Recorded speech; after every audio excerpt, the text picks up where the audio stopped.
pada subbab kedua yaitu zat adiktif. Zat adiktif adalah zat-zat yang apabila dikonsumsi dapat menyebabkan ketergantungan atau adiksi. Adiksi yaitu menggunakan secara terus-menerus. Zat adiktif alami dikonsumsi adalah kafein pada kopi dan teh pada teh. Zat adiktif dikelompokkan menjadi 3 yaitu narkotika, psikotropika, dan zat psikoaktif lainnya. Narkotika merupakan zat berbahaya yang tidak boleh digunakan atau dikonsumsi tanpa pengawasan dokter. Penggunaan narkotika tanpa pengawasan dokter adalah melanggar hukum. Narkotika adalah zat atau obat yang berasal dari tanaman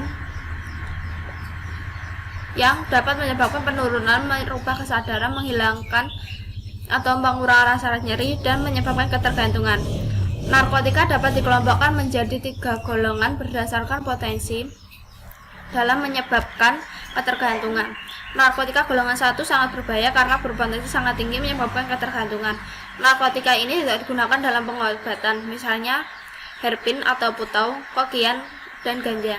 Narkotika golongan 2 berpotensi dalam menyebabkan ketergantungan, dapat digunakan sebagai pilihan terakhir dalam pengobatan, misalnya morfin, petidin, dan metadon.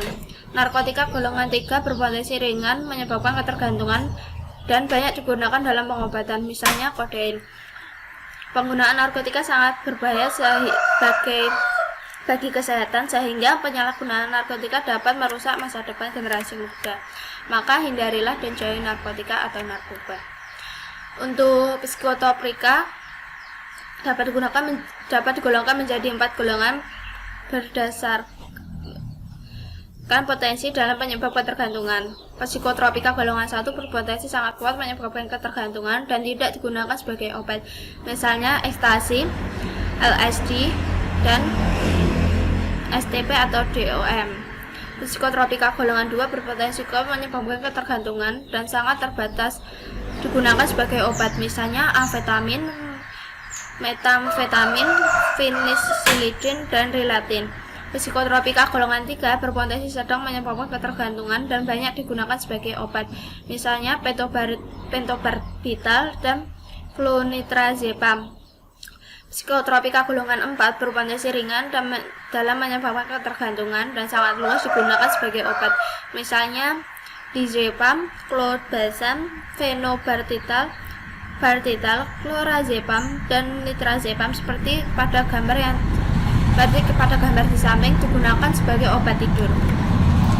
Untuk zat psikoaktif lainnya seperti alkohol, nikotin, dan kafein.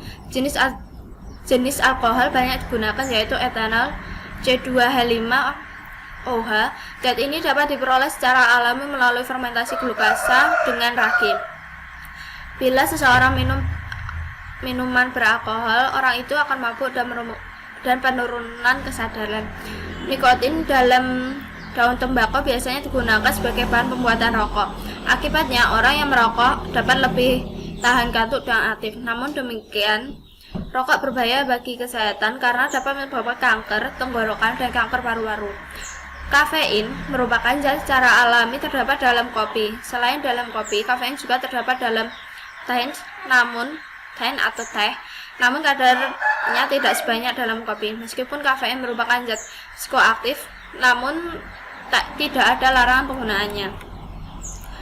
Untuk pengaruh zat adiktif dan zat adiktif terhadap kesehatan, pada zat adiktif pada makanan dapat digunakan tanpa efek berbahaya, maka ditetapkanlah jumlah atau asupan harian yang layak dikonsumsi, acceptable daily intake atau IDI. IDI adalah perkiraan jumlah maksimal zat adiktif pada makanan yang dikonsumsi dengan aman setiap hari selama seumur hidup tanpa efek kesehatan yang merugikan.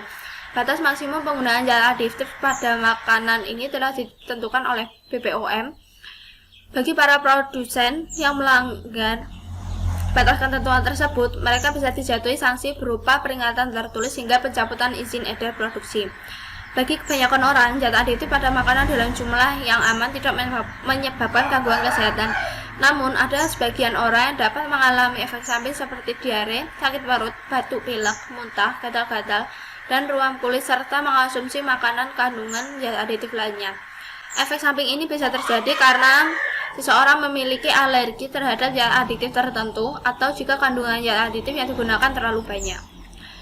Ada beberapa zat adiktif pada makanan yang diduga memiliki efek samping kesehatan, antara lain pemanis buatan seperti aspartam, sakarin, natrium siklamat, dan surklaus, zat asam benzoat dalam produksi jus buah, lecitin, gelatin tepung maizena, dan periodin glikon dalam makanan, monozodium glutamat, nitrat dan nitrit pada saus dan produksi olahan daging lainnya, sulfit dalam bir, anggur, dan sayuran kemasan, maltodextrin.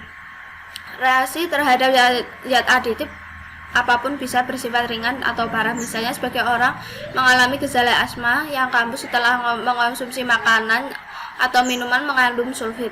Sementara itu, pemanis buatan atau aspartam dan MSG menyebabkan efek samping berupa sakit kepala. Contoh lainnya, beberapa laporan menyebutkan bahwa kebiasaan mengonsumsi makanan cepat saji dengan kadar nitrat dan nitrit yang tinggi bisa menyebabkan gangguan pada tiroid dan meningkatkan risiko kanker. Pada zat adiktif, narkotika atau zat obat yang berasal dari tanaman dapat menyebabkan penurunan kesadaran, mengurangi rasa nyeri, dan menyebabkan ketergantungan penggunaannya.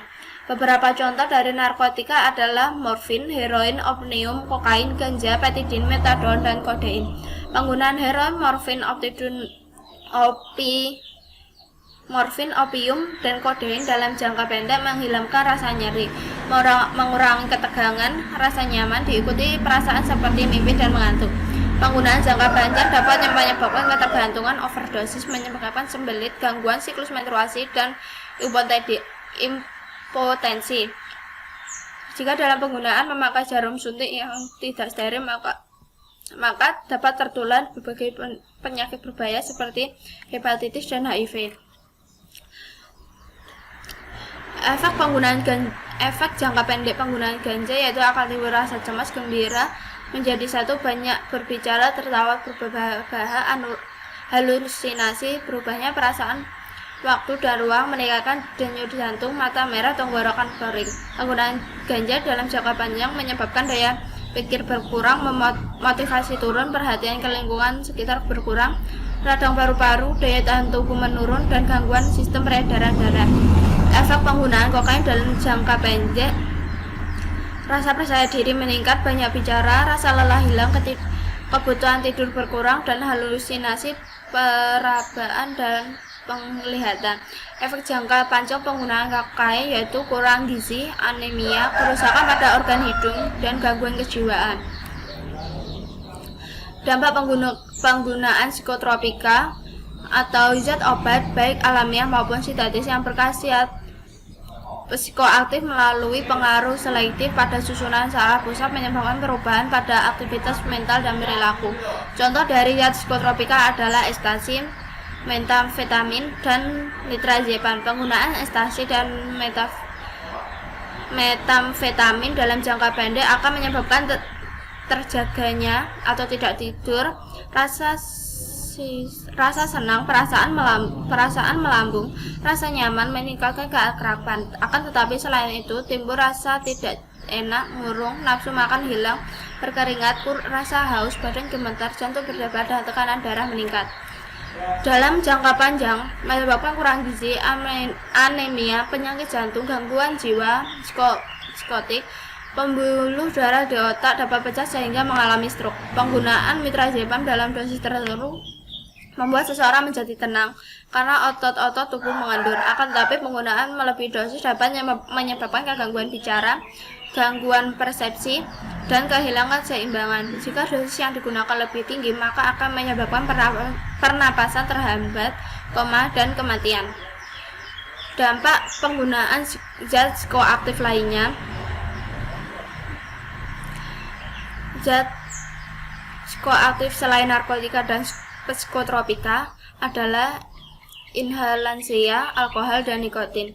Inhalansia adalah gas aerosol atau pelarut yang dihirup dan diserap melalui paru-paru.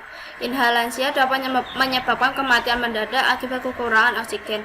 Penggunaan inhalansia juga dapat membuat ilusi, halusinasi, dan persepsi yang salah. Penggunaan inhalansia dalam jangka pendek akan menyebabkan kerusakan otak, paru-paru, ginjal, dan jantung. Contoh pada pengguna alkohol yang masuk ke dalam tubuh akan mengalir melalui pembuluh darah menuju otak, sehingga menekan kerja otak. Akibat dalam jangka pendek mengonsumsi alkohol adalah mabuk, jalan sempoyongan, menyebabkan keinginan untuk merusak. Dalam jangka panjang, alkohol dapat merusak hati, merusak kelenjar getah lambung, merusak sistem saraf, menyebabkan gangguan jantung, dan meningkatkan risiko kanker. Maka ibu hamil pecandu alkohol dapat beresiko melahirkan anak dalam keadaan cacat. Untuk nikotin dalam daun tembakau biasanya digunakan sebagai bahan pembuatan rokok. Akibatnya, orang yang merokok akan lebih tahan kantuk dan menjadi aktif. Akan tetapi, rokok berbahaya bagi kesehatan karena dapat menyebabkan kanker tenggorokan dan kanker paru-paru. Terdapat sekitar 4.000 senyawa dalam rokok, termasuk tar dan karbon dioksida yang berbahaya bagi tubuh. Cukup sekian materi zat aditif dan ya adiktif dari pembahasan saya. Terima kasih. Apabila ada yang ditanyakan, bisa tanyakan langsung. Wassalamualaikum warahmatullahi wabarakatuh.